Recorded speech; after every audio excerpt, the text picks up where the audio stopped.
সবশেষ ৫ ম্যাচের ৩টাতেই 50, প্রতি ম্যাচে রান তুলেছেন প্রায় ৪৯ গড়ে। এবার তামিম পারভেজদের মতো আরও এক ভয়ডরহীন ওপেনার পেতে যাচ্ছে বাংলাদেশের ক্রিকেট, যার আগমনে অবসান হতে যাচ্ছে টাইগার ওপেনিংয়ের সকল দুশ্চিন্তা। কেননা বয়স ভিত্তিক পর্যায়ে নিজের সামর্থ্য প্রমাণের পর সম্প্রতি এ দলের হয়েও সবার নজর কেড়েছেন তিনি। টাইগারদের ওপেনিংয়ে আসতে যাওয়া তরুণ এই তুর্কিকে নিয়ে বিস্তারিত জানবো রিপোর্ট।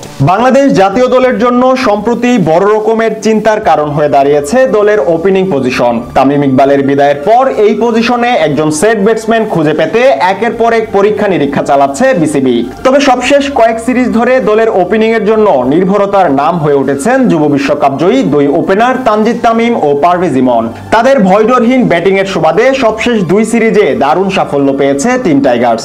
এবার তামিম ইমনের মতো আরও এক ভয়ডরহীন ওপেনার পেতে যাচ্ছে বাংলাদেশের ক্রিকেট।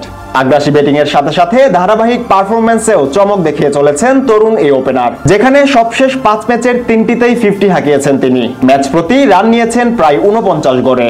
নিশ্চিতভাবেই এমন একজন ওপেনারের আগমন আরো শক্তিশালী করবে জাতীয় দলের ওপেনিং পাইপলাইনকে। বলছিলাম এই সময়ের আলোচিত ক্রিকেটার জিসান আলমের কথা। বয়সভিত্তিক পর্যায় থেকেই নিজের ব্যাটিং প্রতিভার ছাপ রেখে চলেছেন তরুণ এই ওপেনার। সম্প্রতিও প্রতি ম্যাচেই দুর্দান্ত ছন্দ দেখাচ্ছে তার ব্যাট। বর্তমানে বাংলাদেশ এ দলের হয়ে অস্ট্রেলিয়ার টপ এন্ড টি-20 খেলছেন জিসান। গেলদিন নিজেদের দ্বিতীয় ম্যাচে শক্তিশালী নেপালের বিপক্ষে দারুণ এক ইনিংস খেলে দলের জয়ে সবচেয়ে বড় অবদান রেখেছেন তিনি। এর আগে আসরের শুরুতেই পাকিস্তান শাইন্সের বিপক্ষে হার দিয়ে যাত্রা শুরু করে টিম টাইগার্স। তাই টুর্নামেন্টে টিকতে হলে গেলদিনের ম্যাচে জয়ের কোনো বিকল্প ছিল না সোহান বাহিনীর, যেখানে নিজের কাজটা বেশ দক্ষতার সাথেই সম্পন্ন করেছেন জিসান।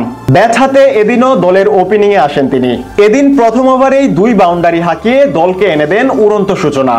জিসানের আগ্রাসী ব্যাটে ভর করে মাত্র ৫ ওভারেই দলীয় ৫০ রানের মাইলফলক স্পর্শ করে বাংলাদেশ। সপ্তম ওভারে ১৮ বলে ২৫ রান করে আরেক ওপেনার নাইম শেখ বিদায় নিলেও জিসান খেলতে থাকেন তার স্বভাবসুলভ অ্যাপ্রোচে।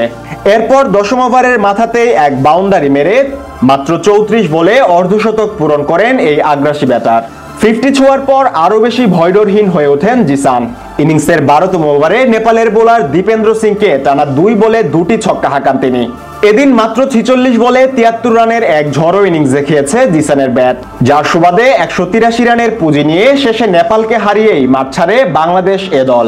এর আগে পাকিস্তান শাইন্সের বিপক্ষেও ৩৩ রানের ইনিংস খেলেছেন এই তরুণ ওপেনার। বাংলাদেশ ইমার্জিং দলের হয়ে সাউথ আফ্রিকার বিপক্ষেও খেলেন ৫০ রানের কার্যকর ইনিংস।